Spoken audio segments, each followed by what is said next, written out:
Hello, ഞാനൊരു memory share ചെയ്യാൻ വന്നതാണ്.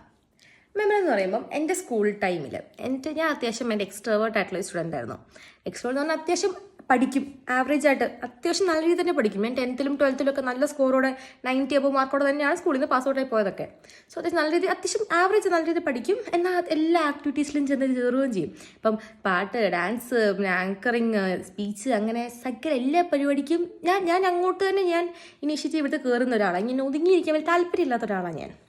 അത് അത്യാവശ്യം പഠിക്കുകയും ചെയ്യും. അതിന് കുറേ ഫ്രണ്ട്സും ഉണ്ട്, ബോയ്സ് ആൻഡ് ഗേൾസ് രണ്ടും. അപ്പം ഞാനിങ്ങനെ അടിച്ച് വിളിച്ച് നടക്കുന്ന ഒരാളാണ് സ്കൂളിൽ. അങ്ങനത്തെ ഒരു ടൈപ്പായിരുന്നു ഞാൻ. ഞാനും എൻ്റെ സിബ്ലിങ്സ് എല്ലാം സെയിം സ്കൂളാണ് പഠിച്ചത്. അറ്റ് സെയിം ടൈം എൻ്റെ അനിയത്തി അവരൊക്കെ പറയുന്നത് അത്ര എക്സ്ട്രോവേർട്ട് ടൈപ്പ് അല്ല.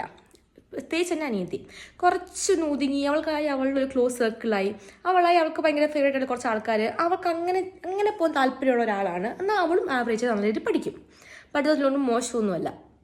സോ ഒരു ദിവസം ഒരു യൂത്ത് ഫെസ്റ്റിവൽ ടൈമിൽ ഞാൻ അത്യാവശ്യം എല്ലാ പരിപാടിയും കയറിച്ചിരുന്നതാണ്. പക്ഷെ എൻ്റെ അനിയത്തി അങ്ങനെയല്ല.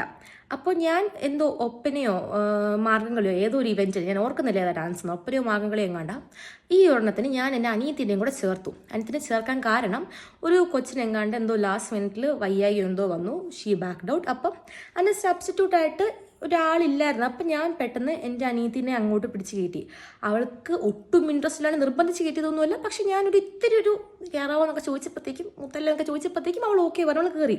അപ്പം അവൾക്ക് അവിടെ ഉള്ളിൻ്റെ താല്പര്യം ഉണ്ടായിരുന്നു കയറാനായിട്ട്. അപ്പം ഞാൻ ചെറിയൊരു പുഷ് കൊടുത്തപ്പോൾ അവളങ്ങനെ കയറി. സോ ഞാനും ഹാപ്പി, അവളും ഹാപ്പി. പക്ഷേ അത് ബാക്കി എല്ലാവർക്കും അങ്ങനെ ബോധിച്ചില്ല, വീട്ടുകാർക്കൊന്നും അല്ല കേട്ടോ. സ്കൂളിലെ ചില ടീച്ചേഴ്സിന്